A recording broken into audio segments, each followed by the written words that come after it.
Bonjour à tous et bienvenue pour cette nouvelle vidéo sur les bancs étudiants. Aujourd'hui, nous allons faire la première vidéo dans la playlist mathématiques S2 où nous allons aborder la notion d'ensemble. La vidéo va se décomposer en deux parties. Nous allons voir la définition, quelques exemples d'ensemble mathématique.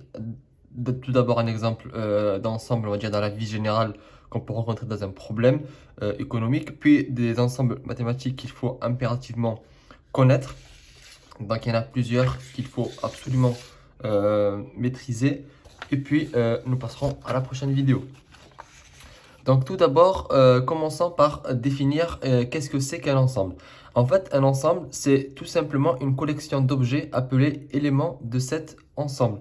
C'est-à-dire que un ensemble, ça peut être, par exemple, ici, je vous ai mis un exemple, la population française. La population française, c'est un ensemble. Les habitants de la ville de Paris, c'est un ensemble. En fait, c'est juste une collection d'objets, ou bien de nombres quand on parle d'ensemble mathématique, etc. Donc, pour ce qui est des exemples en notion mathématiques, on a plusieurs ensembles. On va dire le plus connu, c'est ceux avec lesquels on travaillait souvent au lycée, c'est l'ensemble des ensembles des entiers naturels, appelés N. Donc, qu'est-ce que c'est que les entiers naturels? C'est tout simplement les nombres de 0, 1, 2, 3, 4, 5. En fait, c'est les nombres qui nous paraissent les plus simples et avec lesquels on travaillait même en primaire, de 0 à l'infini, on va dire. Donc, c'est 0, 1, 2, 3, 4, 5, 6, 7, 8, 9, 10. Pas de nombre à virgule et pas de nombre négatif. Ensuite, on a un autre ensemble mathématique, c'est ce qu'on appelle l'ensemble des entiers relatifs.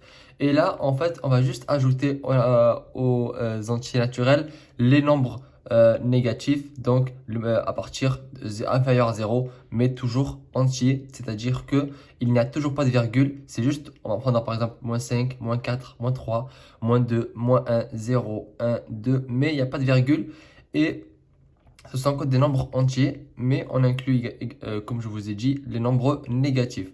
Ensuite, on a un autre ensemble, c'est l'ensemble des nombres réels qui est noté grand R et l'ensemble des nombres réels complète celui des rationnels. Les rationnels, on va le voir juste après et englobe tous les nombres qui peuvent se placer sur une droite graduée.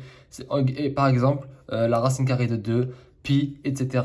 Donc, quand vous avez tous les nombres qu'on peut placer sur une règle graduée, alors on peut dire que ce sont des nombres réels. En fait, c'est tous les nombres en réalité. R, ça veut dire tous les nombres à virgule, etc.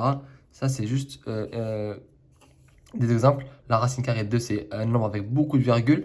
Et pi, vous le connaissez, c'est un nombre avec des décimales infinies. C'est pour ça, en fait, qu'on prend ces deux exemples. C'est pour vous dire, en fait, que peu importe le nombre de virgules qu'il y a, enfin, le nombre de nombres qu'il y a après la virgule, ce sont des nombres réels.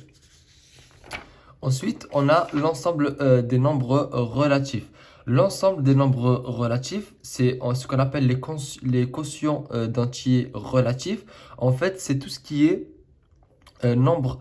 Et en fait, la forme de ces nombres rationnels, elle est de la forme de A sur B. Un nombre rationnel est un nombre qui peut s'écrire comme quotient de A sur B.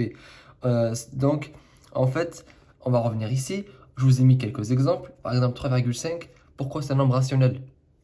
Parce qu'on peut l'écrire sous la forme A sur B. D'accord? Parce qu'on sait très bien que 6 sur 6, c'est 1. On va dire que 2 sur 1, c'est 2. 3 sur 1, c'est 3. Donc 4 sur 1, c'est 4.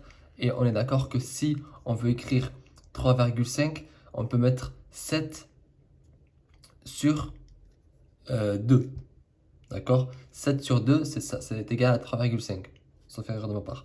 Ensuite, 3 sur 5 et 1 sur 3, ce sont des nombres relatifs puisque c'est A sur B.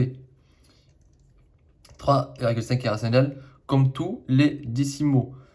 La racine de 2 qu'on a vu dans le précédent exemple n'est pas rationnelle car il n'existe pas d'entier A et B tel que racine carrée de 2 est égale à A sur B. En fait, il faut qu'un nombre puisse s'écrire avec des entiers, c'est-à-dire un nombre 3 sur 6, 800 sur 900, etc. Mais évidemment, en fait, on peut l'écrire avec un nombre A et un autre nombre B, alors dans ce cas, c'est un nombre rationnel. Ensuite, on a un autre ensemble, c'est ce qu'on appelle l'ensemble vide, qu'on note 0 et qu'on barre. Donc rang ou barré ou 0 qu'on barre, c'est comme vous voulez. Et en fait, c'est un ensemble sans éléments. C'est-à-dire qu'on a vu dans la définition qu'un ensemble, ce qui le à l'intérieur de chaque ensemble, ce sont les éléments, on appelle ça les éléments. Et dans l'ensemble vide, en fait, c'est un ensemble vide. C'est-à-dire que c'est comme son nom l'indique, il n'y a aucun élément dans cet ensemble. Et souvent, par exemple, quand vous faites un problème et qu'on vous demande de trouver une solution et qu'il n'y en a pas, parfois vous avez une équation et il n'y a pas de solution, ou bien la solution n'est pas dans l'intervalle que vous voulez, donc on peut dire que dans l'intervalle il n'y a pas de solution, vous écrivez qu'il n'y a, en fait c'est l'ensemble des solutions est vide, c'est-à-dire qu'il n'y a pas de solution, c'est juste une manière de dire qu'il n'y a pas quelque chose en mathématiques, et donc ça c'est important à savoir. Déjà, on va quand même revenir et là, vous dire en fait ce que vous devez retenir de cette vidéo. Donc, juste avant de refaire le bilan de la vidéo, je vous rappelle qu'il y a en description plusieurs liens, plusieurs bons plans pour que vous puissiez gagner de l'argent, pour que vous puissiez aussi en économiser en faisant vos achats en ligne. Allez voir ça, les liens sont en description. Donc, la première chose à retenir, c'est la définition d'un ensemble. C'est assez naturel, il faut juste savoir que c'est des collections d'objets et les éléments appelés éléments de cet ensemble. En fait, un ensemble, c'est un ensemble, et ce qu'il y a à l'intérieur, ce sont des objets. Et ces objets sont appelés éléments. C'est-à-dire qu'un ensemble, en fait, ça peut être par exemple la population française, comme je vous ai dit, ou les habitants de Paris. Ensuite, on a vu les ensembles mathématiques, on a vu les naturels qui se notent n. Donc, pour retenir, c'est facile. Naturel, ça commence par n, donc on l'écrit n aussi. Les réels, ça commence par r, on met r au début, donc c'est pas compliqué. Les naturels, c'est tout ce que vous voyez depuis l'école primaire, donc c'est 0, 1, 2, 3, 4, 5, 6, 7, etc. Donc, ensuite, on a z, les entiers relatifs. Et donc, en fait, on rajoute juste au naturel les nombres négatifs. Ensuite, on a r, les réels. Là, ce sont tous les nombres à n'importe avec les virgules, etc. Ensuite, on a vu les rationnels qui peuvent s'écrire de la forme A sur B. Et enfin, on a vu l'ensemble vide. C'est un ensemble qui ne contient aucun élément.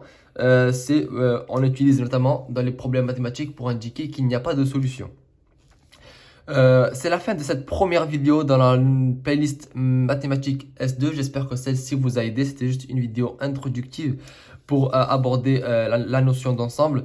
Je vous donne rendez-vous dans la prochaine vidéo pour parler des notations dans ce chapitre qui vous seront très importantes pour la poursuite et la réussite de ce chapitre. Je vous dis à très bientôt sur les bons étudiants. N'hésitez pas à vous abonner à la chaîne YouTube pour être tenu au courant des nouvelles vidéos. Et à très bientôt.